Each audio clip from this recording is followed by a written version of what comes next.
Hello and welcome to Candle Ground. We are doing chapter number 9, and this is a special chapter, especially in respect to teenagers, while we're talking about their body needs.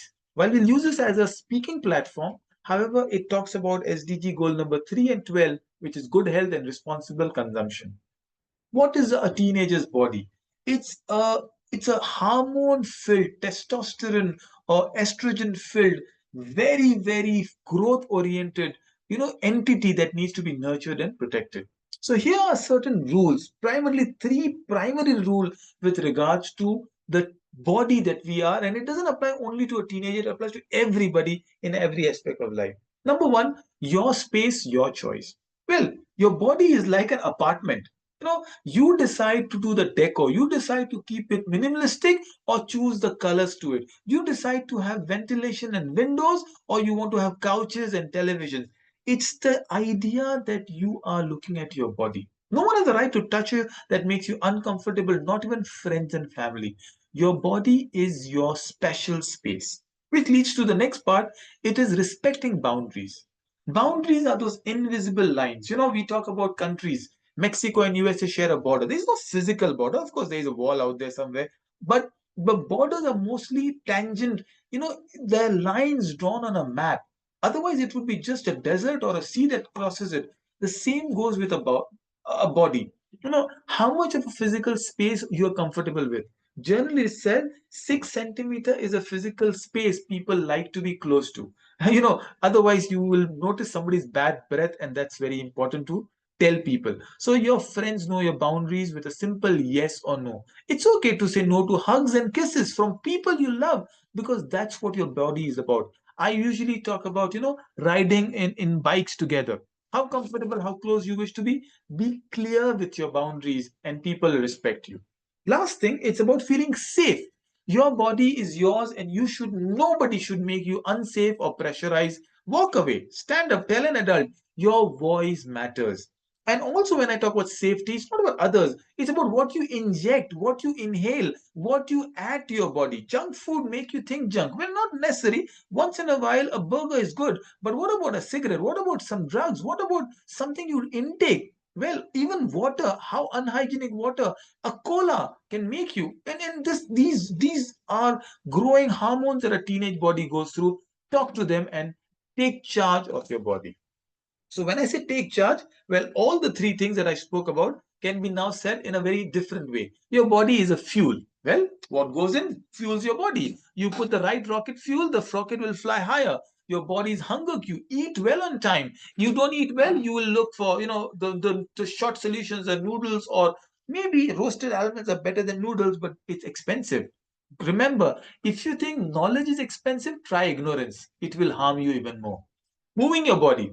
Enjoy the way you move your body, whether it's Zumba, dancing, sports, or just walking, exercising. How much are you moving your body? Be a kinesthetic people. Cavemen always wanted to nurture, walk around. Women, you are a kinesthetic. Bodies are not meant to sit on a couch and watch Netflix, which is why I love music and audiobooks or podcasts, because it allows you the freedom to move. You can't move when you're watching something, but you can definitely move when you're hearing something. I am an auditory person and I encourage you to become auditory person.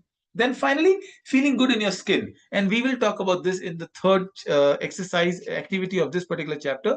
The body is changing. It's okay. Adjust to it. Hormonal changes, puberty changes, growth of hairs, eye color, height, voice.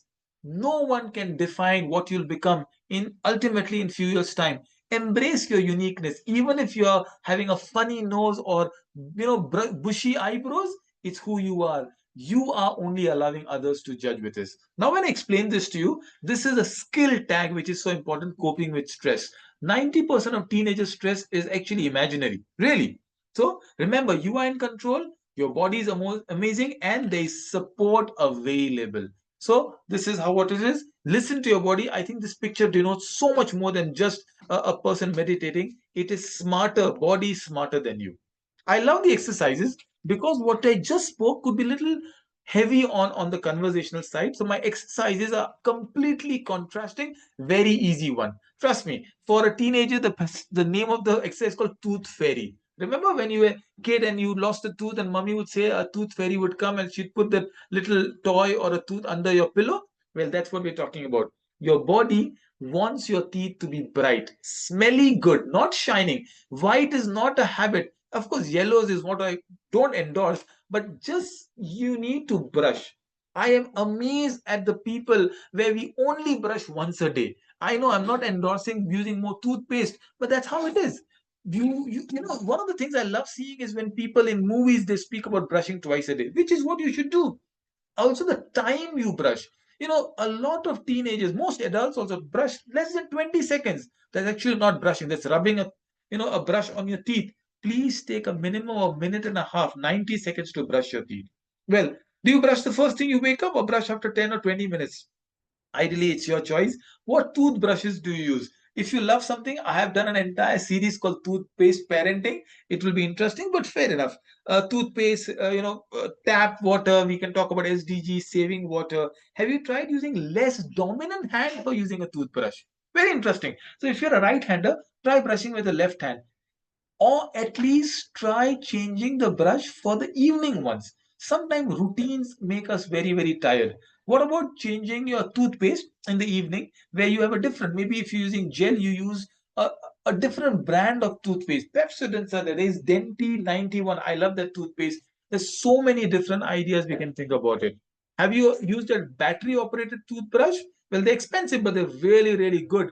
I mean, I don't use it now, but I used to use it. Single brand of toothbrush or you change it. Please remember, toothbrushes are like password. Please change it at least every 3 months or 6 months perhaps. There's a design thinking exercise I wanted to add on. Design a new toothbrush with 3 additional features. Yes, one that gives you a ping if you have a notification, or that allows you to watch WhatsApp or Instagram reel is not a good additional feature, but what something with a timer, maybe something which allows you to reach to the inner part, something that's a tongue cleaner.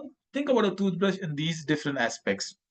My second activity borders around food and the labels. There is this person, Food Farmer, right? He's so good at it. He's so popular that people have started looking at him. His charts are very popular. He's now a very, very big celebrity as well. So, what are the ingredients you see? What kind of ingredients are nutritious? Are they sugar loaded? Find 3 common items you usually consume and find the ingredients. For this exercise, if you ask students to bring certain, labels that they have, empty bottles, jars, or basically some kind of biscuits, I've given one. You can circle them, the ones that are nutritious, ones they are not, and discuss them. You can also take this conversation a little deeper and talk about a specific Ajinomoto that is used in Chinese, how dangerous that is. Or it could be extra sugar. 90% of our aerated drinks are nothing but just sugar water. Even zero sugar, right, has a lot of sugar. And finally, one of my most delicate subject that I put it in, it's a subject that is usually taboo in certain cultures to talk about, is the tattoo. Right? Tattoos were very common usually, on sailors, prison inmates, motorcycling gang. Today, tattoos have become a part of mainstream society. Messi does tattoos, so does Virat Kohli, and so many, celebrities or politicians for that matter. How does a tattoo represent? What do you think of a tattoo? A lot of time we put cultural aspect, religious aspect, and immediately reject a tattoo. Permanent tattoos may be not good. Maybe what about henna? What about temporary tattoos?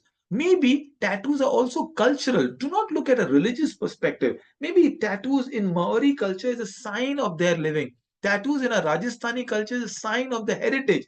Tattoos are an aspect you have to endorse. You don't have to repel yourself. So now think about as a journalist and you're interviewing people with tattoos. What do they mean? One of the most strangest thing that people have, one of the first detatification when people want to change, there is a tattoo that people use called no regret. And then they regret doing the tattoo and they ask to change it. Very interesting, isn't it? Ask somebody with a tattoo, why did they do it? Is it fashionable? Do they regret doing it? What if you wrote that beautiful tattoo of this girl called Rose and suddenly Rose left you for Jack? What would you do? Would you rub the, or did you change Rose to daffodil? Tattoos can mean a lot in different culture. A freedom tattoo could be representing somebody who's just taken a break from a toxic culture. Does it hurt? Can there's something called white tattoos. Research about it. There's so many questions around tattoos. Take pictures, look at what it means, look at the most common symbol around it. My idea of using a skill book is to have conversations around it, not become judgmental. That's the first thing you need to avoid, and teach children that people with different ideas, culture can have. For example, Scotland, they wear skirts. In different culture, men wear earrings. Accept it and move along. That's what makes our body unique. Respect your body and respect others' bodies too. Goodbye and good luck.